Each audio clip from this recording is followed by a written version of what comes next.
Dernière étape dans la série de cross internationaux courus par Jan Schrub. Après 2 premières places en Belgique et en Espagne, notre champion local réalise un triplé en remportant celui d'Albufeira. C'était hier au Portugal, une course de 8,5 km qu'il a terminée en 25 minutes et 17 secondes, suivi par le Normand Valentin Gondouin avec 25 minutes et 21 secondes. L'objectif est toujours le même, prendre des points au classement global pour faire partie du top 8 mondial des coureurs de cross et se qualifier aux mondiaux de Budapest cet été. Jan Schrub vise le 10 000 mètres où il avait décroché la médaille de bronze l'année dernière à l'Euro de Munich. Alors justement, est-il qualifié ? Grande question à laquelle il va falloir apporter une grande réponse, Julia. Pour le savoir, il faut bien comprendre comment les athlètes se qualifient. Il existe différents moyens qui sont évoqués sur le site de la Fédération sportive internationale. Le premier, le plus sûr, c'est de réaliser le minima lors d'une course officielle de 10 000 mètres, c'est-à-dire un chrono inférieur à 27 minutes et 10 secondes. Lorsque Jan Schrub a décroché la médaille de bronze à Munich l'année dernière, il avait un temps de 27 minutes et 47 secondes. Il ne vise donc pas le minima. Sur ce tableau, vous pouvez voir tous les athlètes qualifiés grâce à leur chrono, ceux dont le nom est écrit en gras. Il y a à chaque fois leur nom, leur nationalité et le temps réalisé. Il n'y a d'ailleurs aucun athlète français puisque le record de France est de 27 minutes 17. Et on voit beaucoup d'athlètes africains qui sont en dessous de ce temps-là, ces fameuses, c'est quoi, c'est 27 minutes et 10 secondes, qui sont en dessous et malgré tout qui ne sont pas qualifiés. Alors pourquoi ? Parce qu'il peut n'y avoir que 3 athlètes par pays. Ceux dont le nom n'est pas écrit en gras ne font pas partie des 3 meilleurs de leur pays. Ici, par exemple, on voit que le 4e et 5e éthiopien ne sont pas qualifiés. Et qu'en est-il pour Jan Schrub ? Ne visant pas le minima, Jan Schrub tente de se qualifier en courant 3 crosses internationaux. Sur ce tableau, on voit qu'il se trouve à la 17e place. Au total, il y a 27 places pour les mondiaux de Budapest. En 13e position se trouve le dernier athlète à avoir réalisé le minima sur un 10 000 mètres. Après lui, c'est donc le top 8 mondial de cross qui se qualifie. Si vous regardez bien, Jan Schrub est précédé par 4 athlètes au cross, mais l'un d'entre eux est kényan et il y a déjà 3 Kenyans qualifiés avec le chrono, ce qui veut dire que Jan Schrub est 4e des coureurs de cross et donc il est qualifié pour Budapest. Oui et non. Une information en fait qu'il faut prendre avec des pincettes. Si on s'appuie sur les chiffres et les résultats, Jan Schrub est effectivement qualifié, mais sous réserve de validation par la Fédération française d'athlétisme. C'est elle qui met le tampon final. Je précise que ces données ne prennent pas encore en compte le résultat de ce week-end. Jan Schrub devrait donc encore gagner quelques places. Et ensuite, est-ce que le principe est identique pour se qualifier pour les JO de Paris ? Oui, et comme pour les mondiaux, ce sont les performances réalisées les 18 derniers mois avant la compétition qui sont prises en compte. Dans le cas des JO, 18 mois avant juin 2024. Si on ne peut pas dire aujourd'hui que Jan Schrub est qualifié pour les JO de Paris, il est sûr et certain que les performances qu'il a réalisées à ces 3 derniers crosses vont fortement y contribuer. Eh bien, merci pour cet éclaircissement parce que c'est un peu compliqué, on en avait bien besoin. Autre compétition internationale, la société d'escrime et de tir de beach. Oui, et plus particulièrement Jade Bordet qui s'est illustrée au Danemark Open Air 2023. C'était il y a une semaine. La jeune compétitrice beachoise a concouru en carabine 10 mètres. Après de très bons scores lors des matchs de qualification, elle participe à 3 finales. À la première, elle termine à la 2e place et décroche une médaille d'argent avec un score de 262 points. Pas de podium à la seconde finale où elle termine 6e. Et elle obtient une seconde médaille de bronze cette fois lors de la 3e finale avec 258,2 points. Bravo à elle. Jade qui s'était déjà fait remarquer lors des championnats de France il y a 3 semaines. Le prochain rendez-vous des beachois, c'est le 18 mars avec le championnat de France des clubs à Saint-Gaudin en Midi-Pyrénées. Et ça te donnera, j'espère, l'occasion de nous donner d'autres bonnes nouvelles de leur part. Ce week-end, il y avait aussi le championnat de France de lutte à Mulhouse. Oui, les championnats de France jeunes de lutte libre. Je rappelle que la lutte libre est une discipline où les prises peuvent être réalisées sur toutes les parties du corps, contrairement à la lutte gréco-romaine qui concerne uniquement la partie supérieure du corps. Sur 424 lutteurs inscrits, il y avait 8 sarguminois, 1 U15, 3 U17 et 4 U20. Parmi eux, il y a 3 champions de France 2022, Oubeda Itaef en U17 48 kg, Seyfoula Itaef et Mouradine Kabizaef en U20 57 et 65 kg. Mais cette année, les 3 lutteurs ont changé de catégorie de poids, ce qui ne les a pas empêchés de performer. Au contraire, tous les 3 ont remporté le titre de champion de France de leur catégorie. Ils sont rejoints par Abdoulhakim et Mohamed Oumkad Djif, respectivement champions de France U17 71 kg et U20 97 kg. Les jeunes de l'AS Sarreguemines Lutte ont cartonné avec 5 champions de France et 2 médailles de bronze. Isnaour Ozdoev en U17 60 kg et Alan Lograsso en U20 86 kg. Je crois que la relève est assurée. Et c'est très bien. Alors du côté des seniors, là il y avait des matchs de qualification pour l'Euro 2023 ? Oui, c'était il y a une semaine, des sélections en équipe de France auxquelles ont participé 3 lutteurs sarguminois, Khamzat Arzamerzouev, Ahmed Aybouyev et Marwan Yeza. L'objectif, participer aux championnats d'Europe seniors qui auront lieu en avril en Croatie. 2 catégories étaient concernées, les 65 et 86 kilos, donc 2 places pour les lutteurs français. En 65 kilos, c'est Marwan Yeza qui s'est qualifié en battant à 2 reprises son adversaire Quentin Sticker, un adversaire qui a éliminé l'autre lutteur sarguminois de la même catégorie, Khamzat Arzamerzouev. Chez les 86 kilos, le lutteur local Ahmed Aybouyev s'est incliné 2-1 face à Ruslan Valiev. Seul Marwan Yeza a donc décroché son ticket pour l'Euro. Rendez-vous du 17 au 23 avril en Croatie. Et puisqu'on parle de sport de combat, on continue avec le kickboxing. Oui, ce mois-ci se tenaient les championnats de France de kickboxing, des compétitions auxquelles participe le KBF Sarboxing de Sarreguemines. Il y a 3 semaines, on revenait sur les résultats du club avec la jeune Sarah Deras, qui est devenue championne de France de kick light, une discipline destinée aux jeunes où le KO est interdit. Ce week-end, c'était au tour des championnats de France de K1 Rules à Bondy dans le 93. Vous l'avez compris, en fonction de la discipline de kickboxing, les règles changent. Quelques exemples de K1 Rules. La recherche du KO n'est pas une finalité. Le corps à corps doit durer moins de 5 secondes à chaque fois. Il est interdit d'attraper la jambe de l'adversaire et donner des coups de pied et des coups de poing en même temps. Ce n'est d'ailleurs qu'une partie des règles. Ce week-end, ils étaient 3 boxeurs à s'être qualifiés à la compétition. 2 du KBF Sarboxing, Alison Dissieux et Luca Jennifelker, et Priscilla Woman du club allemand Kearns Gym qui s'entraîne également à Sarreguemines. Alison Dissieux s'est inclinée en quart de finale, une défaite au point face à la championne de France en titre. Après une médaille de bronze en low kick il y a 2 semaines, Luca Felker décroche l'or avec un KO. Il est champion de France en catégorie cadet moins de 54 kg. Et Priscilla Woman remporte également un titre, celui de vice-championne de France classe B en moins de 60 kg. Bravo à tous les 3. Et après ces différents championnats de France, on change d'échelle, on passe au niveau régional, on change de discipline. Il y avait la Coupe du Grand Est de foot. Oui, la semaine dernière, la Coupe du Grand Est s'est achevée pour l'équipe Fagnon du SFC, mais ce week-end, ce sont les jeunes U15 qui disputaient les 8e de finale de la Coupe du Grand Est. Les Sarregueminois se sont déplacés en Alsace pour affronter Comtrib, un groupement de 5 clubs du Bas-Rhin. Le SFC s'est incliné par le plus petit des scores, 1-0, un résultat qui met fin à un beau parcours dans cette compétition. Les jeunes faïenciers, en vert sur les images, sortent la tête haute de la compétition. Et dans les autres rencontres de ces 8e de finale, on peut noter le derby remporté par le FC Metz face à l'AS Nancy-Lorraine, 2-1, et la défaite de Sarrebourg face à Schiltigheim, 5-2. Notez aussi que les qualifications lors des phases finales des coupes donnent souvent lieu à des dotations, comme indiqué sur le tableau que vous allez voir. Plus on va loin dans la compétition, plus les récompenses sont intéressantes. On démarre avec un jeu de maillot, shorts, chaussettes, mais ça peut aller jusqu'à des bons d'achat de plusieurs milliers d'euros, non négligeables pour un club amateur. Pour connaître la suite de la compétition, le tirage des quarts de finale est prévu le mardi 14 mars et les matchs auront lieu le week-end du 8 avril. Et après les jeunes footballeurs, on passe aux seniors avec une bonne nouvelle. Oui, le SFC recevait Amnéville samedi à domicile, un match retransmis en direct par nos soins. Les Sarregueminois se sont imposés 4-1, la première victoire en compétition officielle depuis la reprise, une victoire méritée et un soulagement pour les faïenciers qui travaillent d'arrache-pied pour obtenir des résultats. Voici le résumé de la rencontre. Voilà, de retour ici au stade de la Blisse pour débriefer, décrypter cette victoire du Sarreguemines Football Club face à Amnéville. Une belle victoire 4-1 dont on vous propose de revivre tous ensemble les meilleurs moments. Alors le coup d'envoi qui aura été donné par Amnéville dans cette rencontre, avec une action Evan Serius qui centre pour Adel Gendes qui ne peut malheureusement pas reprendre le ballon.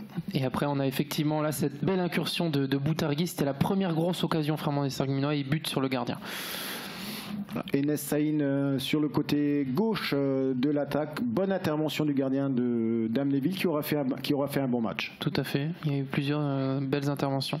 Et Boutargui encore une fois qui lance là le numéro 3 Sarregueminois qui a fait une terrible percée dans cette défense, qui a fait très très mal, qui revient sur Boutargui, qui fait une très belle passe à Enes, qui va conclure cette action par le premier but Sarregueminois. Très beau but. Et donc à ce moment-là, Sarreguemines qui mène un but à 0, c'est un petit peu le soulagement, la concrétisation un petit peu de la domination sarregueminoise. Tout à fait, cette première mi-temps a été largement dominée par les Sarregueminois. Là, une action fort litigieuse, cette faute de Cécile Stephenson qui nous semble en dehors de la surface de réparation. Malheureusement, l'arbitre en a décidé autrement et c'est le numéro 9 d'Amnéville, Hamza Mourchid, qui convertit ce penalty. Tout à fait. Un partout. Ce fait de jeu hein, qui relance Amnéville. Mais derrière, Adel ajuste un beau coup franc pour Enes. Saïn, encore lui, qui va le mettre directement au fond des filets. Hein. Le gardien qui passe un peu à côté de cette... 2-1 juste avant la mi-temps. À un moment où les esprits commençaient un petit peu à s'échauffer côté sarregueminois. Il s'agissait de bien rester dans son match.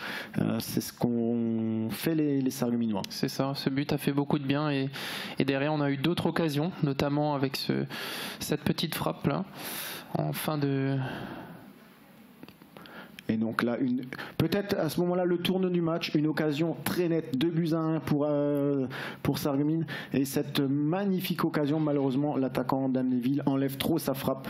Tout à fait. Et derrière, on a une belle frappe ici du Sarregueminois, juste au-dessus de la barre transversale, qui derrière se concrétise par une autre occasion, magnifiquement menée par nos trois compères, Boutargui, Adel Guindez et encore une fois Saïn qui arrive au bon moment, qui est bien placé en renard des surfaces, qui met encore cette balle au fond des filets. 3-0 pour Sarreguemines. Belle deuxième passe décisive d'Adel Guindez.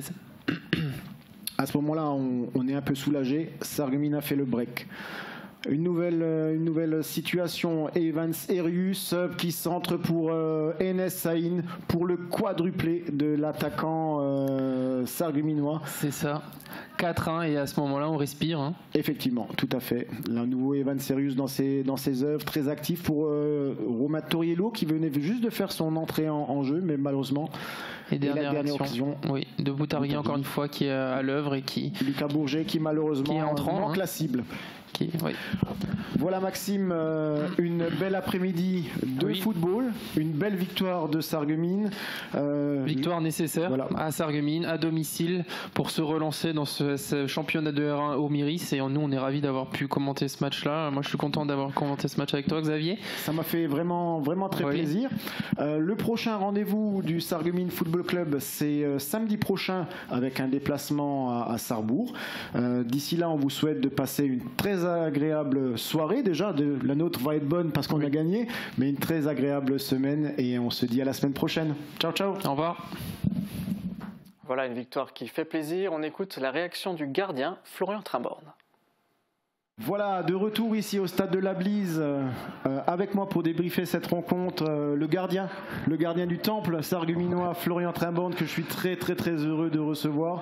Florian, une victoire 4-1 aujourd'hui face à Amnéville. J'ai envie de dire une victoire qui fait du bien au classement, mais une victoire qui fait aussi du bien dans la tête. Ouais, il fallait vraiment qu'on gagne. On venait de faire 3 revers de suite en championnat, un Coupe du Grand Est. Donc on avait vraiment à cœur de repartir de l'avant parce qu'on n'était pas forcément à notre place. Aujourd'hui, l'objectif prioritaire, c'était la victoire. Et c'est ce qu'on a réussi à faire. Première mi-temps, on aurait pu gagner plus amplement la mi-temps. On a un penalty qui est sifflé contre nous, il n'y a pas penalty, très sévère, très sévère. Et après, on se sent un peu floué, donc on commence à s'énerver un petit peu. Et puis finalement, on réussit à revenir au mental à 2-1 avant la mi-temps, à marquer ce deuxième but qui nous fait énormément de bien.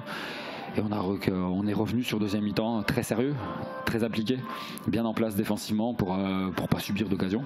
Et derrière, on a réussi à mettre ces 2 buts qui nous font énormément de bien et qui nous font aussi du bien au classement, parce que les 3 points vont faire du bien. Ce que j'ai envie de retenir de cette rencontre, outre le fait que la victoire est si importante aujourd'hui, mais moi ce que j'ai envie de mettre en avant, c'est le sérieux dont toute l'équipe a fait preuve, tant sur le terrain, sur le plan défensif, dans le replacement. Il y a eu énormément d'efforts qui ont été faits et c'est vraiment le sérieux aujourd'hui que j'ai remarqué dans cette équipe. Ouais, c'était le mot d'ordre qu'on avait, c'était de faire preuve de sérieux, de maturité, parce que c'est vrai qu'on avait tendance à vouloir jouer absolument et à s'ouvrir et à se découvrir, et ce qui faisait que derrière on se faisait souvent contrer. Et là en fait le leitmotiv c'était d'être bien sérieux, d'être bien en place, de faire tous les efforts, et derrière forcément on aurait des occasions avec le potentiel offensif qu'on a. Et c'est ce qui s'est passé aujourd'hui. Très bien. À titre d'un point de vue un peu plus personnel, c'est ton année de retour ici au SFC. Comment est-ce que, d'un point de vue personnel, tu vis cette saison avec aussi peut-être un rôle où avec toute ton expérience, tu es aussi un peu en mesure d'apporter de l'expérience, ton vécu à des jeunes joueurs. Moi je suis revenu parce qu'effectivement le projet était de redonner, on va dire, ses lettres de noblesse au club, où ça a failli passer très très près l'année dernière d'une descente qui aurait fait très très mal au club et à la ville. Donc c'est vrai que moi, je suis venu apporter toute mon expérience parce que je suis le plus vieux du vestiaire. Donc c'est vrai que voilà, j'ai vécu les épopées Coupe de France ici, j'ai vécu la CFA de longtemps, et c'est vrai que voilà, pour les jeunes joueurs qui débarquent, notamment les jeunes 17 ans qu'on a dans l'équipe, ou même certains de l'équipe qui ont 19-20 ans, c'est bien toujours d'avoir quelqu'un qui peut, qui sait poser les choses, qui sait calmer le jeu. En l'occurrence là, c'est ce qui se passait. Voilà, moi sur le terrain, j'essaie de toujours rapporter un peu de calme, un peu de positivité, et puis de pas s'emballer, parce qu'effectivement ça peut vite tourner. Donc là, c'est très bien, quoi. Effectivement. En tout cas, je te remercie beaucoup, Florian, pour ta disponibilité. Félicitations pour ce beau résultat. Ouais. Je te retiens pas plus longtemps, je te laisse aller savourer je vais aller fêter avec les autres. Ce beau résultat, et toutes nos félicitations de toute l'équipe, aux joueurs et au staff. Ça marche. Merci beaucoup, SFC. À bientôt. À bientôt. Voilà, on regarde les résultats du groupe. Reiperswiller s'impose face à la baie d'Épinal 2-0. Victoire également de Forbach face à Villerutil 3-1 et de Thionville-Lusitanos face à Gandrange 2-1.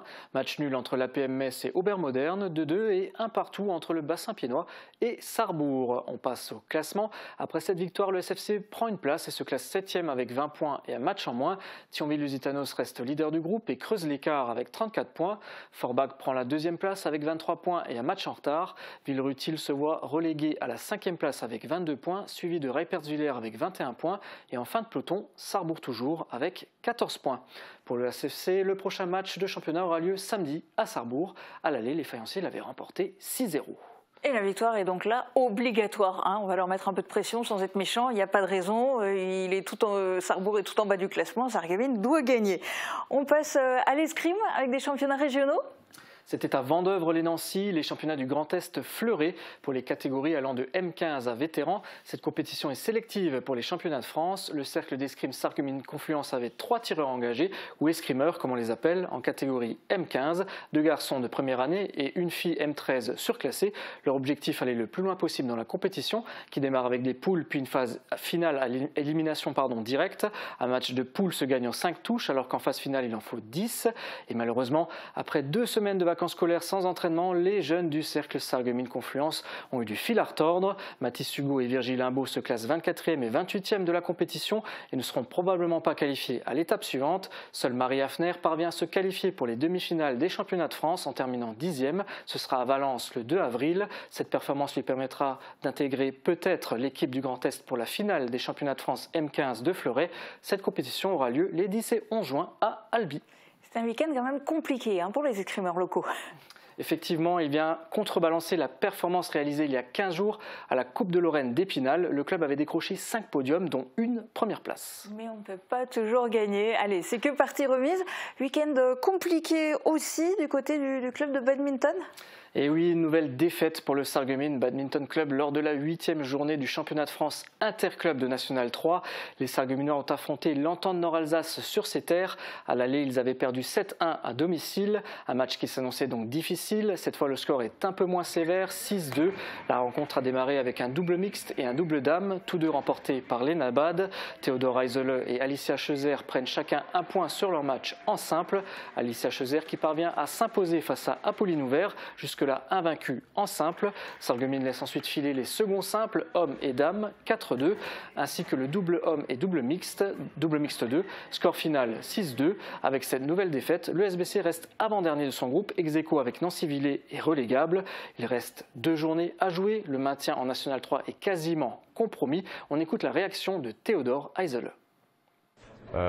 C'est une défaite un peu amère, mais on a eu les cartes en main pour renverser la situation sur un 5-3.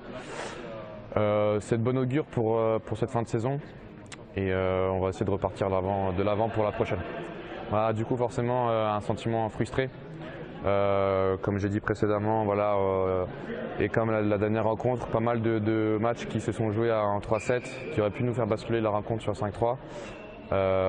Alicia Chauser a réussi à rentrer un gros simple contre Apolline Ouvert qui n'a perdu aucun simple de l'année. Donc c'est vraiment une bonne performance. Donc encore une fois les simples ont été performants et ce qui a manqué c'est les doubles. Un avenir sans pression, j'ai envie de dire. Ça va être l'occasion de vraiment se faire plaisir de relâcher la pression, entre guillemets. Voilà, on est presque sûr de redescendre, mais c'est pas pour ça qu'on va lâcher les matchs. On va se faire plaisir, on va tout donner et on va essayer de finir la saison sur une bonne note. Et un grand merci au club et à Christophe Leclerc pour ces images.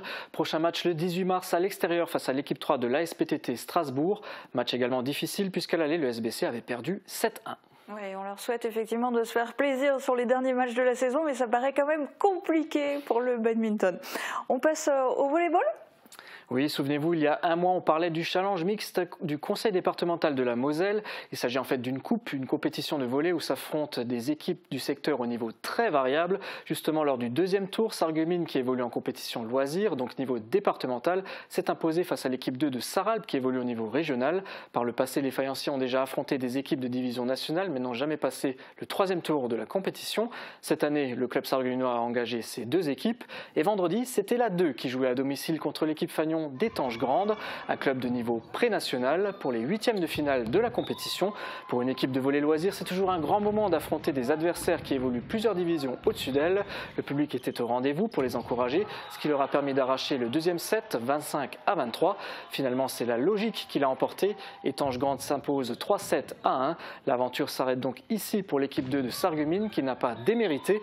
L'équipe 1, elle, est toujours en lice. Elle s'est qualifiée pour les quarts de finale. On attend encore le tirage des rencontres pour connaître son adversaire et la date du match.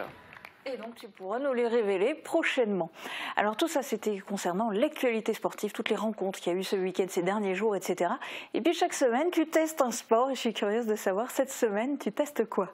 Direction le Cercle de billard de Sarreguemines, un club qui réunit plusieurs générations de joueurs mais aussi plusieurs disciplines de billard. Vous connaissez probablement tous le billard américain, mais ce n'est pas la spécialité du club local. À Sarreguemines, on parle davantage de carambole. Si vous ne savez pas de quoi il s'agit, vous allez le découvrir dans l'émission. La moyenne d'âge des membres est assez élevée, mais c'est assumé. Cela leur permet d'avoir une activité commune pour se retrouver et partager des moments de complicité. Regardez. Un petit peu de culture générale, on a ici le fût, le grip au-dessus du fût, la flèche, la virole et au-dessus le procédé où on va mettre un petit peu de craie et on est paré. Allez, on va mettre les billes dans les trous. Ouais, sauf qu'il n'y a pas de trous.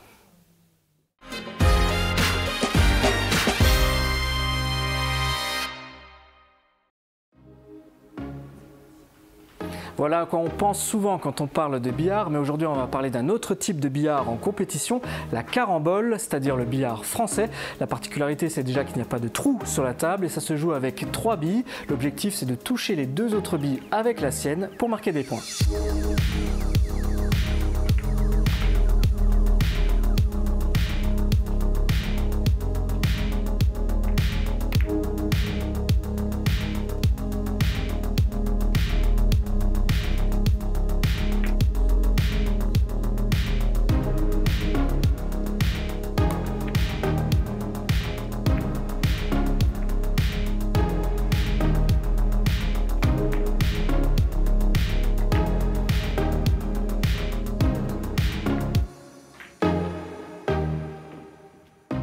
Et je suis avec Joël, le président du Cercle de billard de Sarreguemines. Joël, est-ce que tu peux me présenter le club en quelques mots ? Oui, alors ce sera vite fait. Le club a pris naissance en 1927, donc on approche tout doucement du centenaire. Et à l'heure actuelle, on est une trentaine de membres, mais c'est en train de bouger. Il y a pas mal de nouveaux qui se présentent. Est-ce que tu peux me donner dans les grandes lignes le palmarès ? Oui, alors il y a 4 titres de champion de France qui ont été attribués à 3 personnes différentes. Et autrement, on joue en SAR aussi, donc là il y a des titres qui se font, mais pas attribués, donc on monte de catégorie à chaque fois. Donc il y a cette particularité de jouer à la fois en Allemagne et en France, ici à Sarreguemines ? Ça c'est propre à Sarreguemines, puisqu'on est un peu excentré par rapport à le pays haut, du côté de Florange, Agondange, tout le pays des anges là. Alors on a choisi l'Allemagne. Les champions de France, c'est en quel type de jeu qu'ils ont remporté les titres ? Alors il y a eu un champion de France, pour le citer, c'est Jacques Germain, qui a fait un titre à la libre et au cadre. Après il y a un certain Michel Demoulin, que j'ai bien connu d'ailleurs, qui a fait le titre aux 3 bandes. Et enfin il y a Steve Dorard, qui a remporté le titre de champion de France à la libre. Écoute, tu nous cites plein de mots qu'on ne connaît peut-être pas, donc je vais les découvrir. Et dis-moi vers qui il faut que j'aille pour m'initier.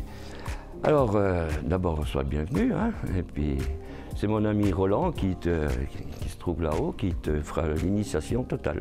Ok, ça marche. Salut Roland. Salut. C'est toi qui vas m'initier à la carambole. On m'a dit que tu étais président du club pendant 18 ans. D'accord, oui. Ok. Bah, dis-moi par quoi on commence quand on apprend la carambole? On va commencer par le rétro. Le rétro, c'est avec la bille blanche, je touche la rouge, et puis je viens toucher la jaune. Donc rétro. Voilà. Ouais, c'est puis, magique. J'essaye de revenir avec la rouge Pour pouvoir ensuite retoucher les deux pour billes. pouvoir refaire un point. Et là, c'était magique ce que tu as fait parce que la bille est revenue et a touché la jaune, quoi. Ok. Donc là, c'est à moi d'essayer, c'est ça? C'est à toi d'essayer. Petit coup de craie. Je doute que je vais y arriver. Toujours un petit peu de craie. Dis-moi, est-ce que tu peux m'expliquer un petit peu comment il faut que je positionne ma main? Le chevalet, toujours la main très basse, et puis bouclée. Bien fermé alors. Bien fermé. Et puis on essaye de 1, 2, 3, et puis ça part. D'accord. Il faut que je tape où sur la bille? On attaque en bas, et puis on essaye de viser les deux autres, entre les deux autres. Dans le reflet? Dans le reflet. D'accord. Bon, on va dire que j'ai touché la bille, elle revient, mais j'ai pas eu l'effet Il faut escompté. essayer de laisser ta queue en place. Ok. Quand tu donnes ton coup, il faut essayer de laisser la queue en place.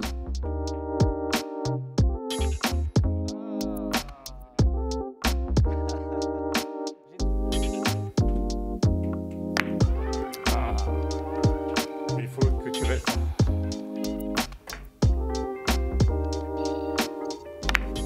Super. Et encore Et une fois, une maintenant réussite. Maintenant, tu as même la rouge qui revient. Et donc ça, c'est idéal pour jouer le coup suivant, c'est Oui. ça? Enfin, il est quand même encore difficile, hein, le coup suivant. Là, vous avez un aperçu un petit peu de comment fonctionne la carambole. Donc l'idée, c'est qu'à chaque tour, pour pouvoir continuer de jouer, il faut toucher les deux autres billes. Et donc là, l'effet de la bille qui revient permet de toucher les deux en un seul coup. Alors là, j'en ai réussi, mais j'avoue que je me suis un peu entraîné aussi hors caméra parce que j'en ai loupé beaucoup, hein. C'est quand même technique.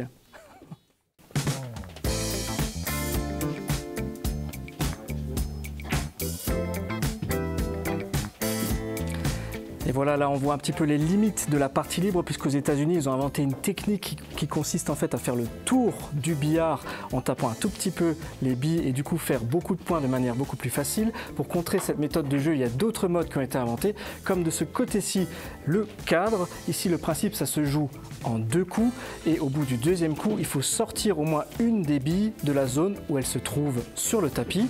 Et enfin, un 3e mode de jeu de ce côté-ci, le 3 bandes. Donc là, en un tour, il faut avoir touché les 2 billes, mais également 3 bandes du billard.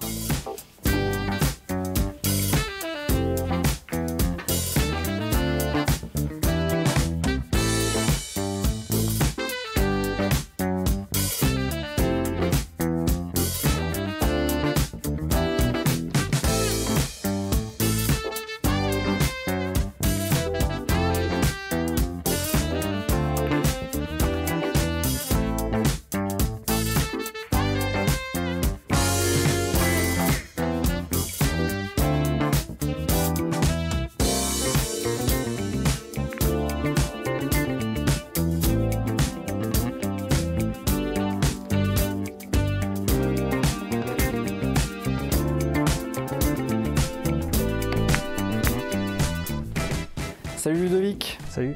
On m'a dit que tu étais tout nouveau au club. Pourquoi est-ce que tu es venu au cercle de billard de Sarreguemines? Alors moi je suis venu suite à un petit problème physique, donc il a fallu que je change de sport. Je suis venu un peu par hasard ici au club. J'ai rencontré les anciens. Qu'est-ce qui te plaît au billard? Alors c'est que c'est pas aussi simple que j'aurais pu imaginer au départ. C'est beaucoup de techniques. C'est beaucoup de temps pour évoluer et ça permet de se vider la tête. Ok, bah écoute, du coup, je te laisse continuer. Merci.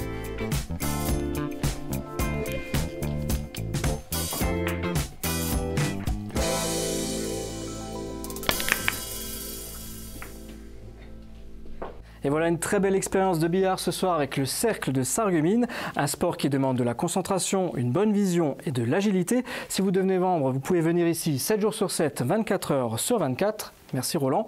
Merci encore de nous avoir suivis et je vous dis bien sûr à la semaine prochaine.